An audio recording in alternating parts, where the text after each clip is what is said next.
नमस्कार, आप देख रहे हैं प्रभा साक्षी और मैं हूं आपके साथ रेणु तिवारी। ये हमारा खास प्रोग्राम है फिट हैं तो हिट हैं, जिसमें बात करेंगे हम आज कैंसर से रिलेटेड बीमारी के बारे में जिसका नाम है ल्यूकेमिया। इस विषय पर हम विस्तार से जानकारी प्राप्त करेंगे। हमारे साथ हैं डॉक्टर निवेदिता ढींगरा जो इस विषय पर आपको विस्तार से बताएंगी। मैम, बहुत बहुत स्वागत है आपका प्रभा साक्षी में। थैंक यू, धन्यवाद। मैम, मैं जानना चाहूँगी कि आजकल इस बीमारी का नाम बहुत ज़्यादा पॉपुलर हो रहा है, एक तरह से बोल सकते हैं बहुत ज़्यादा इन में है, लोग बहुत ज़्यादा इसके बारे में सर्च कर रहे हैं ल्यूकेमिया के बारे में। तो ये क्या होता है और कैसे एक इंसान को ये बीमारी हो जाती है? देखिए, ल्यूकीमिया जो कि जैसे आप कह रही हैं कि आजकल लोग जान रहे हैं, समझ रहे हैं, इस बारे में बहुत बातें हो रही हैं। तो ल्यूकीमिया बेसिकली ब्लड कैंसर को बोलते हैं।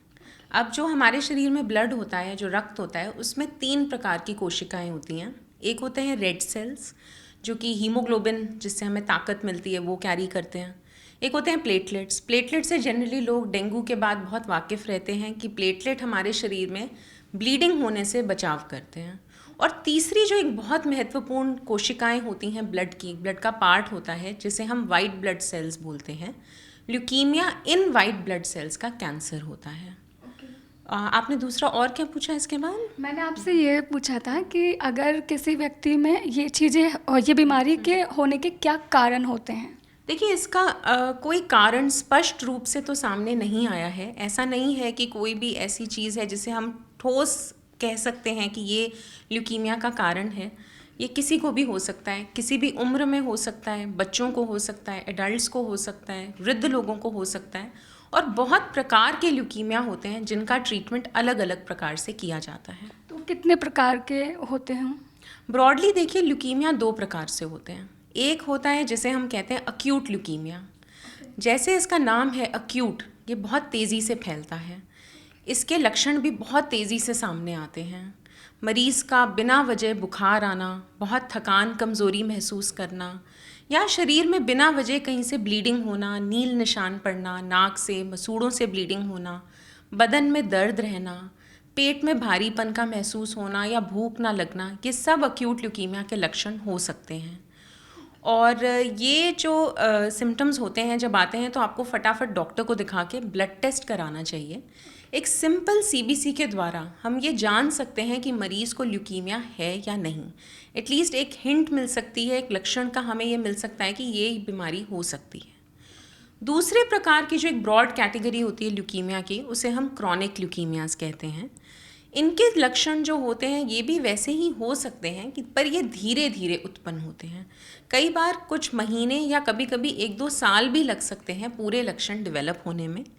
ये जो बीमारियां होती हैं इनका इलाज जो होता है ज़्यादातर ओरल मेडिसिन से किया जाता है, जो क्रॉनिक ल्यूकीमियाज जैसे CML, CLL और OPD में किया जाता है।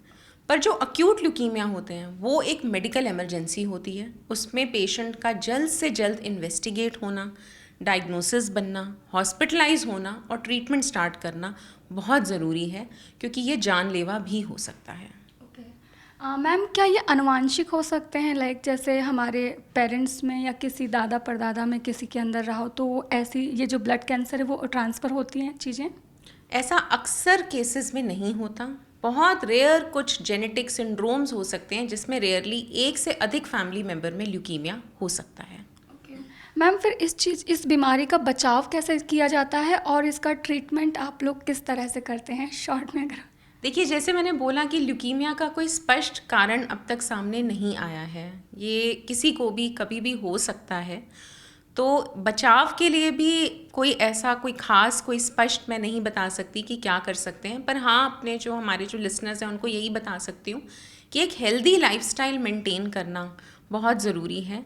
अक्सर कैंसर से बचाव के लिए खुद को हेल्दी रखना, हेल्दी डाइट लेना, विभिन्न प्रकार के फ्रूट्स, वेजिटेबल्स जिनमें अच्छे से विटामिन्स हैं, स्मोकिंग, ड्रिंकिंग, इस तरह की बुरी आदतों से दूर रहना, जनरल हेल्थ अच्छी मेंटेन करना ल्यूकीमिया से शायद बचाए या ना बचाए, लेकिन आपकी बॉडी को इतना स्वस्थ ज़रूर रखेगा कि आप ट्रीटमेंट कराते समय आप एक बेटर पोजीशन में होंगे, आप ट्रीटमेंट ज़्यादा अच्छे से करा पाएंगे।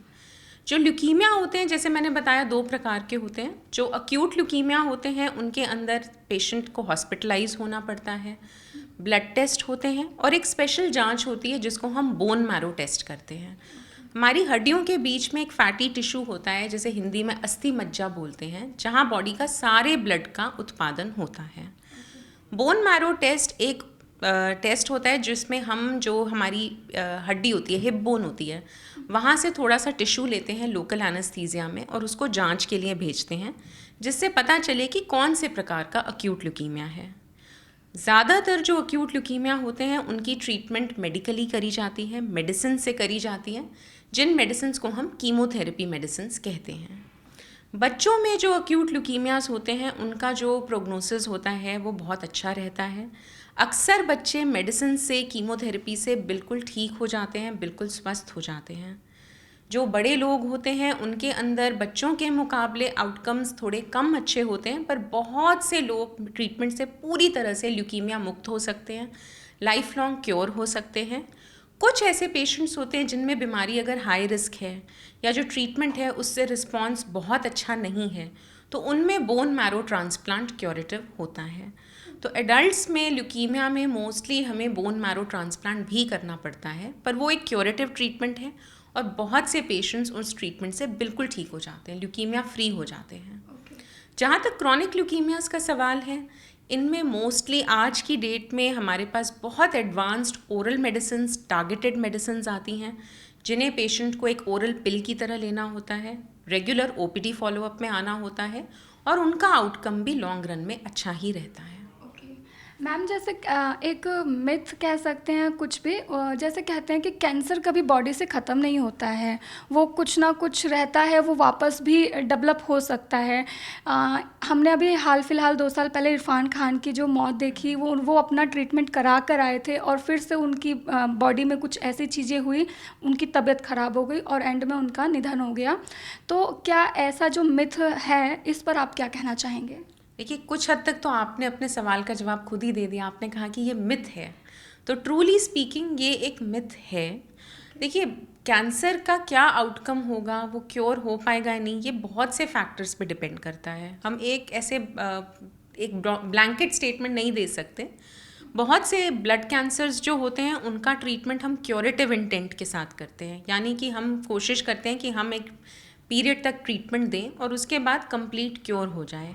और बहुत से केसेस में ये संभव भी हो पाता है अगर टाइमली डायग्नोसिस हो जाए और ट्रीटमेंट ठीक से हो, हर पूरा पेशेंट का ट्रीटमेंट ठीक प्रकार से हो, तो बहुत से मरीज़ फॉर लाइफ क्योर हो सकते हैं। डेफिनेटली ये एक बहुत हाई रिस्क बीमारी है, इसमें रिस्क टू लाइफ रहता है। जैसे आपने कहा कि बीमारी वापस आ सकती है, वो रिस्क भी रहता है।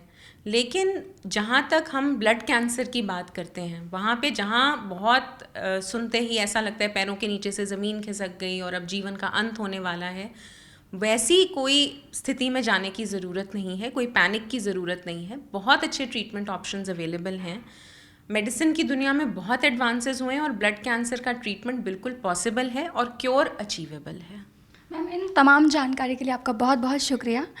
हम बात कर रहे थे, जिन्होंने बताया है कि कैसे आप ब्लड कैंसर का जो ट्रीटमेंट होता है वो होता है, और इसके बारे में जो ब्लड कैंसर है उससे जुड़ी तमाम जो मिथ थे और उससे रिलेटेड बहुत सारी जानकारी इस वीडियो में हमारे मैम ने आपको दी है। ऐसे ही लेटेस्ट वीडियो के लिए, देश दुनिया की तमाम खबरों के लिए आप बने रहें प्रभा साक्षी के साथ। नमस्कार।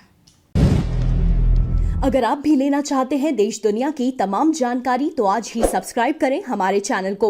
साथ ही नीचे दिए बेल आइकन को जरूर दबाएं ताकि हर अपडेट आप तक पहुंच सके।